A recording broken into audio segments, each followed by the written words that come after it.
Welcome to Obscure Knowledge.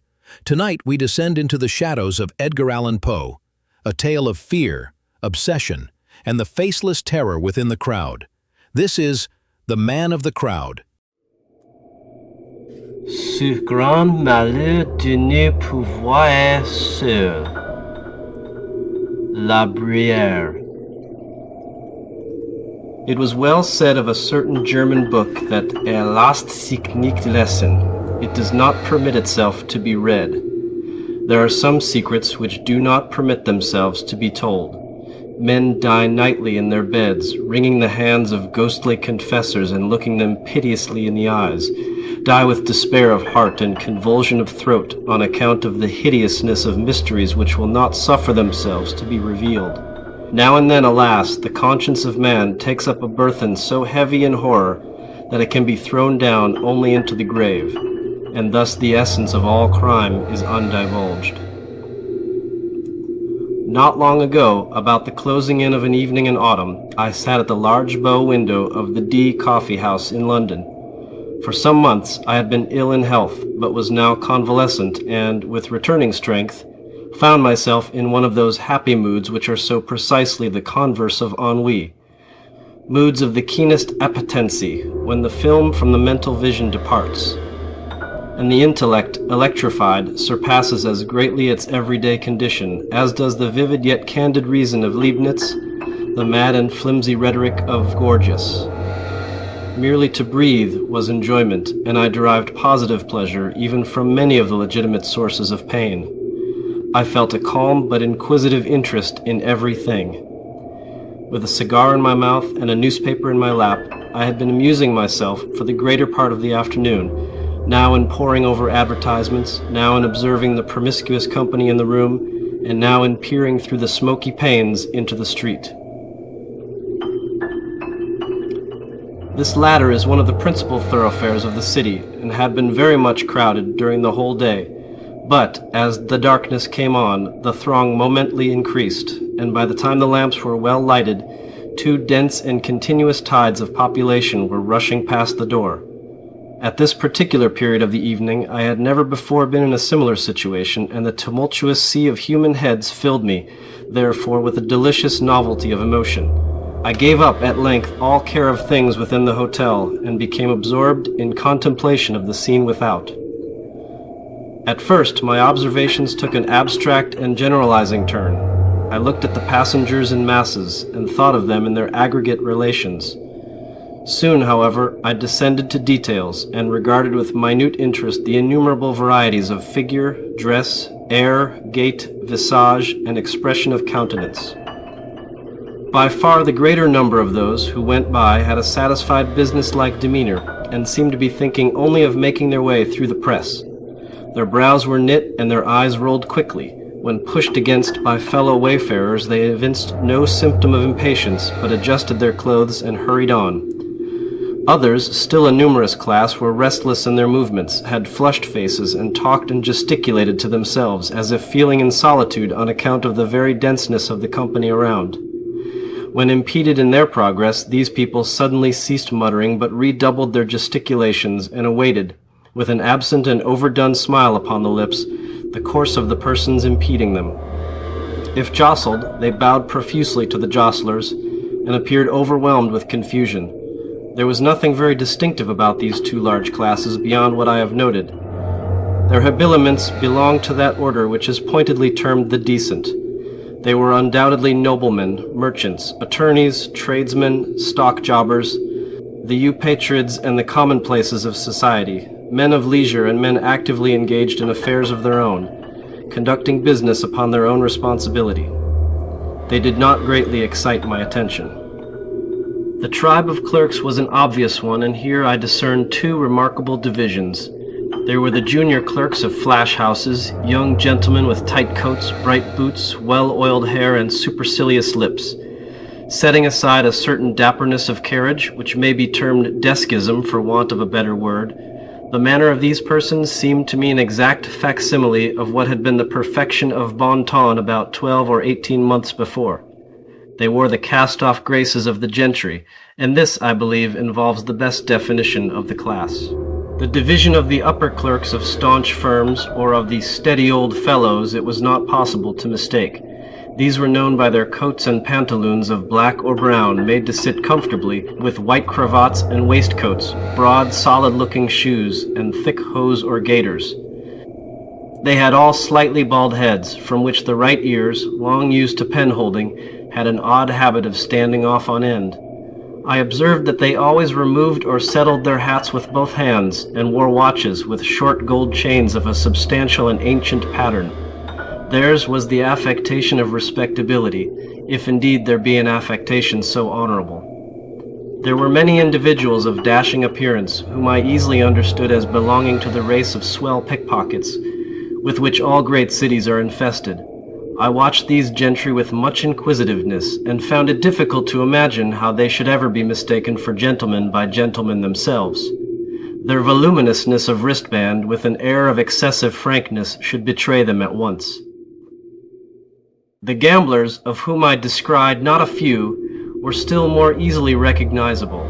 They wore every variety of dress, from that of the desperate thimble-rig bully, with velvet waistcoat, fancy neckerchief, gilt chains, and filigreed buttons, to that of the scrupulously inornate clergyman, than which nothing could be less liable to suspicion. Still all were distinguished by a certain sodden swarthiness of complexion, a filmy dimness of eye, and pallor and compression of lip. There were two other traits, moreover, by which I could always detect them, a guarded lowness of tone in conversation, and a more than ordinary extension of the thumb in a direction at right angles with the fingers. Very often, in company with these sharpers, I observed an order of men somewhat different in habits, but still birds of a kindred feather.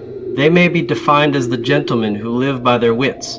They seem to prey upon the public in two battalions, that of the dandies and that of the military men. Of the first grade, the leading features are long locks and smiles. Of the second, frogged coats and frowns. Descending in the scale of what is termed gentility, I found darker and deeper themes for speculation. I saw Jew pedlars with hawk eyes flashing from countenances whose every other feature wore only an expression of abject humility. Sturdy professional street beggars scowling upon mendicants of a better stamp whom despair alone had driven forth into the night for charity. Feeble and ghastly invalids upon whom death had placed a sure hand, and who sidled and tottered through the mob, looking everyone beseechingly in the face, as if in search of some chance consolation, some lost hope. Modest young girls returning from long and late labor to a cheerless home, and shrinking more tearfully than indignantly from the glances of ruffians, whose direct contact even could not be avoided. Women of the town of all kinds and of all ages, the unequivocal beauty in their prime of her womanhood, putting one in mind of the statue in Lucian, with the surface of Parian marble, and the interior filled with filth, the loathsome and utterly lost leper in rags, the wrinkled, bejeweled, and paint-begrimed beldame, making a last effort at youth, the mere child of immature form, yet from long association an adept in the dreadful coquetries of her trade, and burning with a rabid ambition to be ranked the equal of her elders in vice. Drunkards innumerable and indescribable, some in shreds and patches, reeling, inarticulate, with bruised visage and lackluster eyes. Some in whole, although filthy garments, with a slightly unsteady swagger, thick sensual lips, and hardy-looking, rubicund faces. Others clothed in materials which had once been good, and which even now were scrupulously well brushed. Men who walked with a more than naturally firm and springy step, but whose countenances were fearfully pale, whose eyes hideously wild and red, and who clutched with quivering fingers as they strode through the crowd at every object which came within their reach. Beside these, piemen, porters, coal heavers, sweeps, organ grinders, monkey exhibitors, and ballad mongers, those who vended with those who sang, ragged artisans and exhausted laborers of every description, and all full of a noisy and inordinate vivacity which jarred discordantly upon the ear and gave an aching sensation to the eye.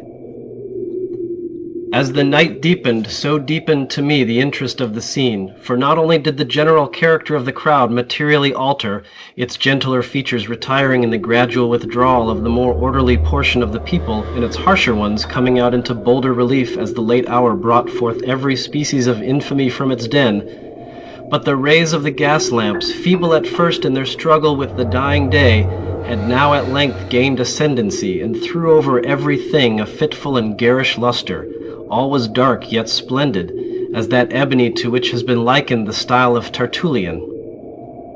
The wild effects of the light enchained me to an examination of individual faces, and although the rapidity with which the world of light flitted before the window prevented me from casting more than a glance upon each visage, still it seemed that in my then peculiar mental state I could frequently read, even in that brief interval of a glance, the history of long years. With my brow to the glass, I was thus occupied in scrutinizing the mob, when suddenly there came into view a countenance, that of a decrepit old man, some 65 or 70 years of age, a countenance which at once arrested and absorbed my whole attention on account of the absolute idiosyncrasy of its expression. Anything even remotely resembling that expression I had never seen before. I well remember that my first thought, upon beholding it, was that Retzk, had he viewed it, would have greatly preferred it to his own pictorial incarnations of the fiend. As I endeavored, during the brief minute of my original survey, to form some analysis of the meaning conveyed, there arose confusedly and paradoxically within my mind the ideas of vast mental power, of caution, of penuriousness, of avarice, of coolness, of malice, of bloodthirstiness, of triumph, of merriment, of excessive terror, of intense, of supreme despair.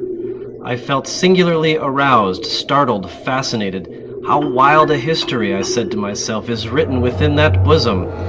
Then came a craving desire to keep the man in view, to know more of him.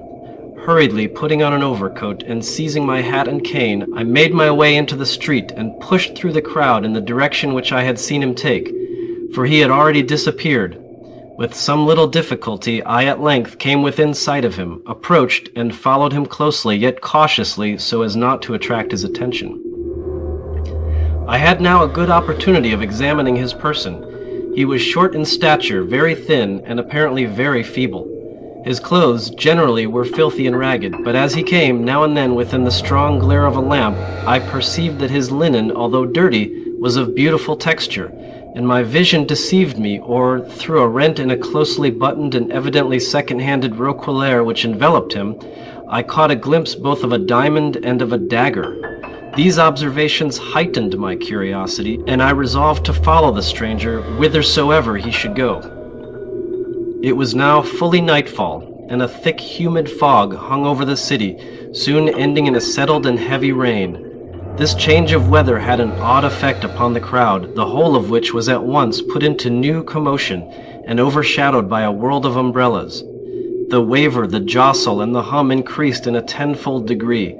For my own part, I did not much regard the rain, the lurking of an old fever in my system rendering the moisture somewhat too dangerously pleasant. Tying a handkerchief around my mouth, I kept on. For half an hour the old man held his way with difficulty along the great thoroughfare, and I here walked close at his elbow through fear of losing sight of him. Never once turning his head to look back, he did not observe me. By and by he passed into a cross street which, although densely filled with people, was not quite so much thronged as the main one he had quitted. Here a change in his demeanor became evident. He walked more slowly and with less object than before, more hesitatingly. He crossed and recrossed the way repeatedly without apparent aim, and the press was still so thick that at every such moment I was obliged to follow him closely. The street was a narrow and long one, and his course lay within it for nearly an hour, during which the passengers had gradually diminished to about that number which is ordinarily seen at noon in Broadway near the Park. So vast a difference is there between a London populace and that of the most frequented American city. A second turn brought us into a square brilliantly lighted and overflowing with life.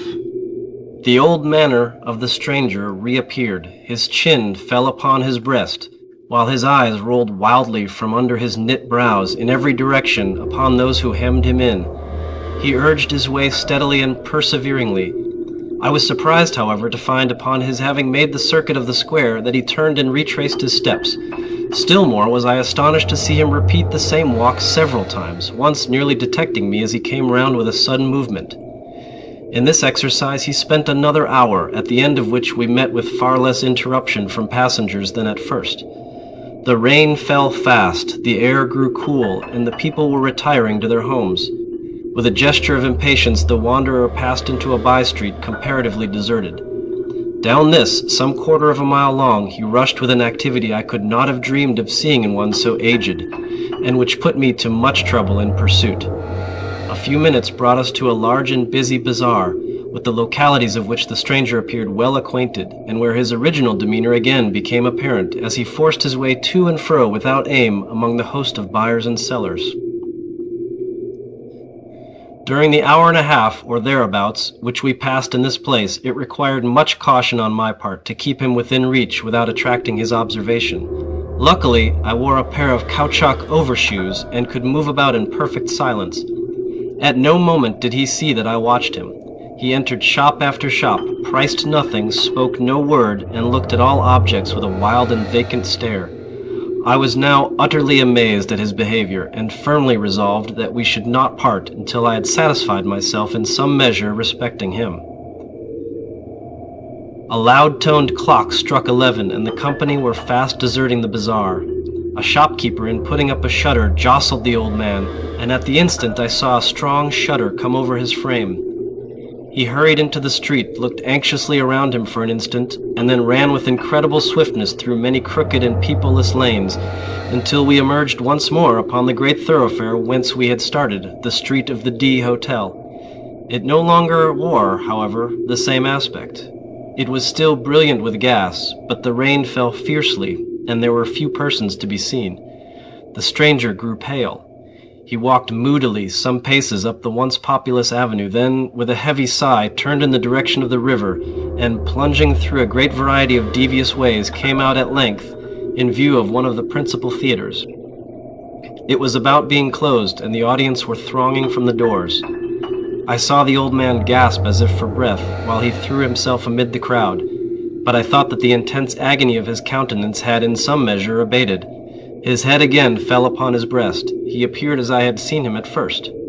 I observed that he now took the course in which had gone the greater number of the audience, but upon the whole I was at a loss to comprehend the waywardness of his actions. As he proceeded, the company grew more scattered, and his old uneasiness and vacillation were resumed. For some time he followed closely a party of some 10 or 12 roisterers, but from this number one by one dropped off until 3 only remained together, in a narrow and gloomy lane little frequented. The stranger paused, and for a moment seemed lost in thought, then with every mark of agitation pursued rapidly a route which brought us to the verge of the city, amid regions very different from those we had hitherto traversed. It was the most noisome quarter of London, where everything wore the worst impress of the most deplorable poverty, and of the most desperate crime. By the dim light of an accidental lamp, tall, antique, worm-eaten, wooden tenements were seen tottering to their fall, in directions so many and capricious that scarce the semblance of a passage was discernible between them. The paving stones lay at random, displaced from their beds by the rankly growing grass. Horrible filth festered in the dammed-up gutters. The whole atmosphere teemed with desolation. Yet as we proceeded, the sounds of human life revived by sure degrees, and at length large bands of the most abandoned of a London populace were seen reeling to and fro. The spirits of the old man again flickered up, as a lamp which is near its death hour. Once more he strode onward with elastic tread. Suddenly a corner was turned, a blaze of light burst upon our sight, and we stood before one of the huge suburban temples of intemperance, one of the palaces of the fiend Jinn. It was now nearly daybreak, but a number of wretched inebriates still pressed in and out of the flaunting entrance. With a half-shriek of joy, the old man forced a passage within, resumed at once his original bearing, and stalked backward and forward, without apparent object, among the throng. He had not been thus long occupied, however, before a rush to the doors gave token that the host was closing them for the night. It was something even more intense than despair that I then observed upon the countenance of the singular being whom I had watched so pertinaciously. Yet he did not hesitate in his career, but with a mad energy retraced his steps at once to the heart of the mighty London. Long and swiftly he fled, while I followed him in the wildest amazement, resolute not to abandon a scrutiny in which I now felt an interest all-absorbing. The sun arose while we proceeded, and when we had once again reached that most thronged mart of the populous town, the street of the D Hotel, it presented an appearance of human bustle and activity scarcely inferior to what I had seen on the evening before. And here long, amid the momently increasing confusion, did I persist in my pursuit of the stranger. But as usual, he walked to and fro, and during the day did not pass from out the turmoil of that street. And as the shades of the second evening came on, I grew wearied unto death, and stopping fully in front of the wanderer, gazed at him steadfastly in the face. He noticed me not, but resumed his solemn walk, while I, ceasing to follow, remained absorbed in contemplation. "This old man," I said at length, "is the type and the genius of deep crime. He refuses to be alone. He is the man of the crowd. It will be in vain to follow, for I shall learn no more of him nor of his deeds. The worst heart of the world is a grosser book than the hortulus anima, and perhaps it is but one of the great mercies of God that lach sich nicht lesen."